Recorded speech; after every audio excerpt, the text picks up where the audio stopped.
When we come back with more of Talking the Neighborhood as well, we'll shift gears to yet another election this November, this one taking place later in the month when the president of the Boston chapter of the NAACP is up for re-election. He'll join us. We'll talk about that race and what he hopes to accomplish if he's re-elected. So I'm Joe Heisler, host, and in this second half, we'll shift gears to yet another election, but this one not on the ballot November 4th. This is an organizational election, which typically takes place every periodically for any major nonprofit organization. But the Boston chapter of the NAACP isn't just any organization. It's perhaps one of the most storied organizations in the country, and certainly here in Boston. And I'm pleased to have joining me now the president of the Boston chapter of the NAACP, who's running for re-election of his chapter. I'm talking about Michael Curry, and thank you so much for coming in. Glad to be here. Always a pleasure to come. Well, I think many of us, I certainly have been involved in nonprofit organizations and know how much work goes into it. And certainly since you took over the NAACP here in Boston, you had a lot of work to do, and I see you everywhere. Yet you're being challenged, and sometimes you wonder about. And I'm sure your family is wondering, well, where is he? You know, exactly. But tell us about where the organization is at this point in time, and why you're running for another term as its president. Yeah, you know, it's funny when I think about the long history of the NAACP, 105 years, and you think about all the nonprofit organizations, all the civil rights organizations that are no longer here or no longer have that strength. So when you think about 105 years, going on 106 years of civil rights advocacy, the largest, biggest, baddest, boldest civil rights organization. When I came in to run for the Boston branch, we were about 200 members. We had maybe an operating a budget of about $15,000 in and about, depending on the year. We had really no young representation, and what's funny about that is young in NAACP is under 50. Right. Right? So I'm 46. I'm young in NAACP conversations. And part of what Lenny Alkins, who was the president for a decade, tried to do was recruit some of us who are younger leaders and say, at some point, you got to step up and lead. So quite frankly, I went back to law school. I graduated. He told me, go focus on school. And he said, come back. And we have a great story to tell. Since 2011, both state redistricting and citywide redistricting, we were a leader in that conversation, providing more opportunities for people of color. The issue of HIV/AIDS in the Black community, which is quite frankly an epidemic proportions and still a problem, whereas other communities, they're not progressing from HIV to AIDS. We still are at higher rates. We're a leader on that conversation. We're doing HIV/AIDS testing, and we're going church to church to have that conversation. We have a youth movement. And again, under 50. If you come by our office is packed with teenagers and 20-year-olds and 30-year-olds who, if you asked them 2 years ago what the NAACP was, they couldn't tell you. But now they make the connection between civil rights and the way they live and the communities they live in and the opportunities they have and their parents have.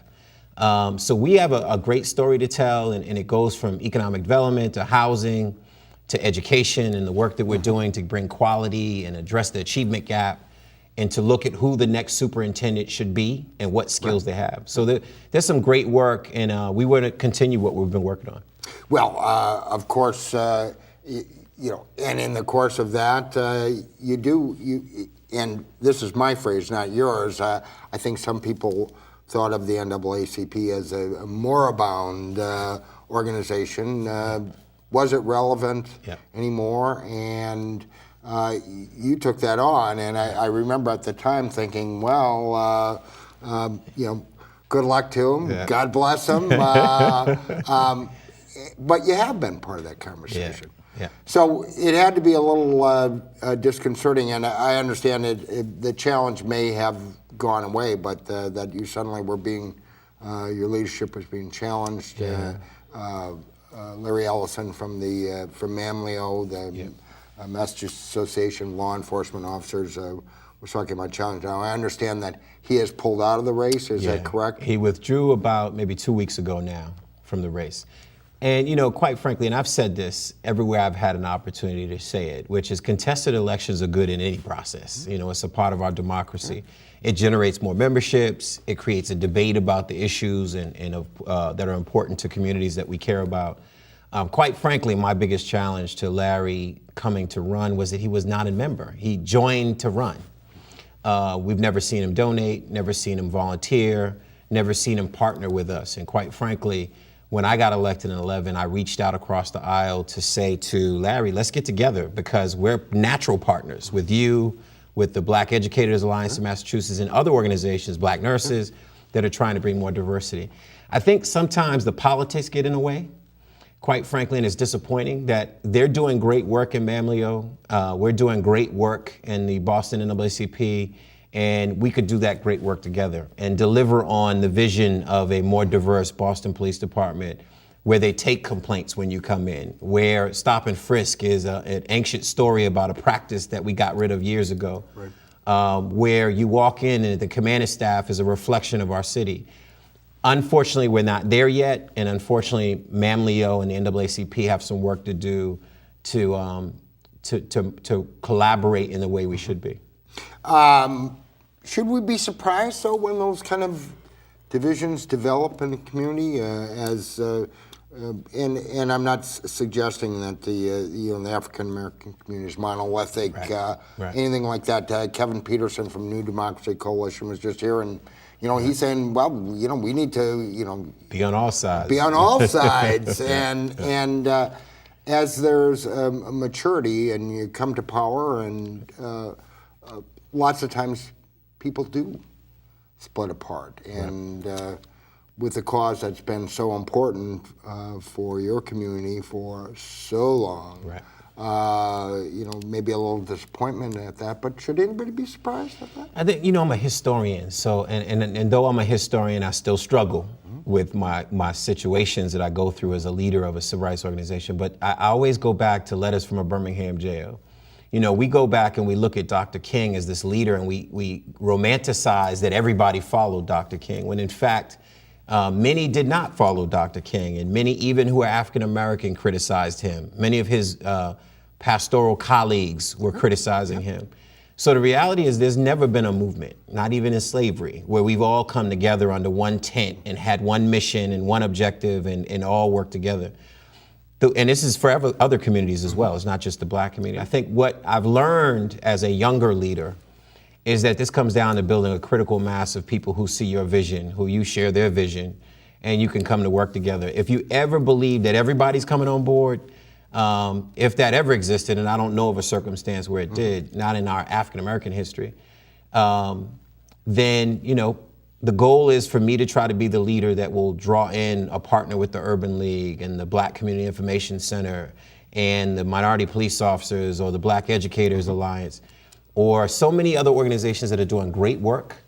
But I think it's some stuff I have to learn about myself as to how to be more persuasive as a leader to make that tent bigger, and I'll work on that. Well, again, the election is coming up November 24th, 4 to 8 p.m. at 12th Baptist Church on Warren Street. And anyone who's a member of the NAACP can come and vote, although at this point it looks like... uncontested, which is, it means I can get some sleep tonight. That's what that means. Well, and what about the financial health of the organization and the integrity of the organization? And I know we've met and talked, and I don't have any doubts. But in the heat of the battle, sometimes things are tossed around. Right. Sometimes they can be hurtful. It's funny when you say the heat of the battle and tossed around, because quite frankly, I look at that as a grenade that was tossed in the tent. Maybe. So quite frankly, we went through our finances tonight at our general membership meeting, and the health of our organization is strong. We've raised more money than this branch has raised in decades. We spend the money on making a difference. We've registered over 3,000 voters in the last 2.5 years. We've knocked on thousands of doors. We've done robocalls to remind people to come out to vote. We've handed out flyers on stopping the violence and what each person can do, not one exception, what each person can do to stop the violence. That's money, right? So we raise money to spend money to make a difference. And quite frankly, what I said at the meeting tonight, and I share this with you, we treat the organization as that name of the NAACP is sacred. So there's no theft in the NAACP, Boston branch, that we make it a point to do the job the best way we can. There's no paid staff. We're all volunteers, including me. And it doesn't mean that we do everything perfect, but it means that we hold true our fiduciary responsibility. And it hurt, quite frankly, it hurt. And again, I go back to letters from a Birmingham jail. I sit in my room and I stress over this stuff too, just like Dr. King did, or any other leader you can name. But all you can do is get back up the next morning and with pride think that, know that you've done good work and that, God's given you his favor. And that hopefully, if not now, I always say sometimes it takes time for the truth to catch up to history, then eventually someone will say, you know what, they did great work while they were in office. Well, of course, and I'm playing a little devil's advocate here. Some people say race is not that important anymore. Now, I know the community color played a major role in the mayoral election and perhaps will in this the state election coming up 8 days from now, the gubernatorial.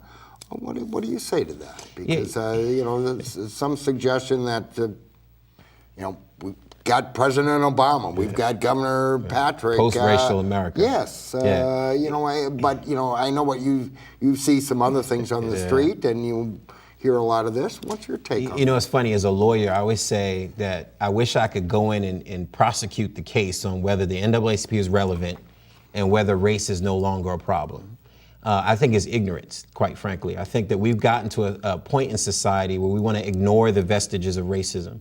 It's only a historical minute ago, a generation ago, that my mother could not get the same jobs that a white woman could in Boston, that a black man could be arrested and his rights violated then and now.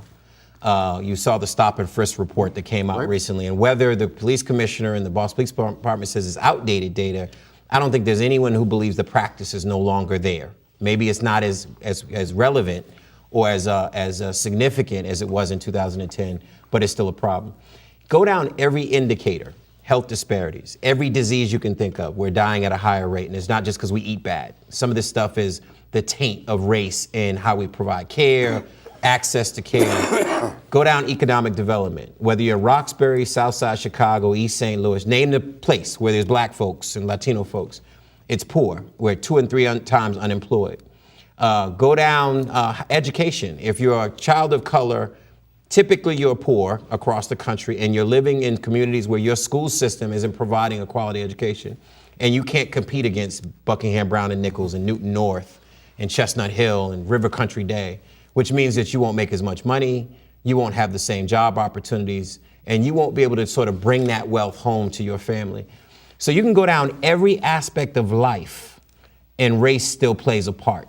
And it's really just ignoring the elephant in the room, which is race. And I think for those that do, my job is to make sure that we all pay attention to it and embrace the fact that we have work to do and to do something about it. Well, we've got just a couple of minutes left. I got to ask you about this because I know after the mayoral election, yourself and some other organizational leaders kind of joined together and said, some promises were made during the election, and we're going to hold their feet to the fire. In this case, Mayor Marty Walsh's feet to the fire.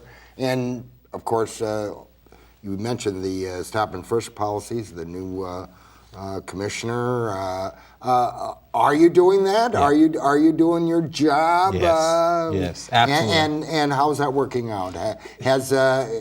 Are they doing their job? Are they keeping their promises? Yeah, I think, I always preface this with saying that I've known now Mayor Walsh when he was Representative Walsh, genuinely nice guy. I believe he wants to do the right thing. I think we're advocates. We're no different than Paul Guzzi in the Chamber or Rick Lord in Associated Industries or mass taxpayers. We're a constituency. So our job is to tug, to pull, to prod, to advocate, to protest, whatever we need to do to make this mayor, this administration, this police commissioner, this superintendent, this head of BRA, this head of Health and Human Services for the city, do what's necessary to deliver on the promise of the city of Boston. And if they embrace us like they do the unions or any of other entities, then they'll respect that that's part of our work. So we're holding him accountable, and I think there's going to be some progress. How's he doing, though? I think he's doing better. I think he and I have been in some conversations around getting half of his cabinet, like he promised, to be people of color, and making sure that those are diverse folks who bring the perspectives and the concerns of our communities. I think that there's Man of his word in your mind? I think there's some work to do. I think that it's going to require us to do our jobs, which is to advocate and prod, and it's going to take him to be thick-skinned enough to say, let's get Mike in here and see if this is the right way to do it. Let's get Darnell and all the other advocates in the room. I think that unlike any mayor that I've ever dealt with, he's willing to have a conversation. That's tremendous progress in and of itself. Well, that's saying something. And how about the police commissioner? Of course, much was made of the appointment of Willie Grass as his superintendent, and seems to be making some changes. We've started out on good faith. Is that, in your mind, a good faith effort? It's a good start. We sat down and had a beer summit at Darnell Williams, the president of Urban League's house. We talked for, I think, 3 hours about, I would love to be a beer summit. Yeah, exactly. It depends on what kind of beer. And it was a real conversations around race and racism, the history of the Boston Police Department. Now we got to have that conversation manifest into some changes. Now that's the tough part. It's easy to talk. It's a whole nother thing to actually deliver on what you talk about. But I feel good that Chief Gross is there, the commissioner's open. Now we just got the hard part to do, to make some changes. Well, how about these, we've got just a minute left, how about these gubernatorial candidates? Are they just talking the talk, or are you confident that either or both of them will walk the walk when it comes to some issues of importance? Yeah, I mean, the reality is they've both done a good job of getting into the community. Part of what we always complain about is folks run for office and they ignore us. Right. We're no longer folks you can ignore. So I think that to both their credit, they're walking the streets. They've met with folks, Kevin with Charlie and Robert Lewis. Many others have met with Martha Coakley as well. So the goal is to make sure that, as the mayor did when he ran, that you make some commitments to us, because we don't want you just to run, show up when it's the election and disappear. We want you to promise that you're going to do something about violence in education and housing and healthcare, and we're going to be pushing for that. What's the, we got 30 seconds, what's the next great issue that you think will be kind of forced into people's stream of consciousness? I should say forced, because there's so much else hitting them these days. I think that the plight facing black and brown boys and men is something that society is just starting to take a turn to, that it should terrify you if you're a white woman in Newton, that young black boys are dying either at the hands of another black or Latino boy or at the hands of a police officer. And I think society's finally having this collective consciousness that you should care about it no matter where you are. That's the next big issue. Wow, very interesting. Again, Michael Curry is the president of the Boston chapter. The NAACP has been for, when was that you were elected? 2010, took office in 11. Well, there it is. Now 4 years ago, running for re-election. If you're a member of the NAACP Boston chapter, on November 24th at the 12th Baptist Church, there's an election. Now it looks like he will be re-elected by acclamation. But as always, I appreciate you coming in and talking with us and sharing with us. Thank you. Best of luck to you, and thank you. You'll come back, I hope. I look forward to it. All right. You're watching Talk of the Neighborhoods here in the Boston Neighborhood Network. We're here tonight and every Monday night at the same time. This week, two special programming editions. On this coming Friday, October 31st, Charlie Baker, the last of the gubernatorial candidates to appear on our show, will be joining us. Also, next week, starting at 8:30 on This Is Election Day, we'll be providing live coverage with all the results, analysis, some commentary as well. As always, a good take. Join us on election night. Until then, for the entire staff and crew here at BNN, I'm Joe Heisler, your host. I want to thank you for watching Talk of the Neighborhoods.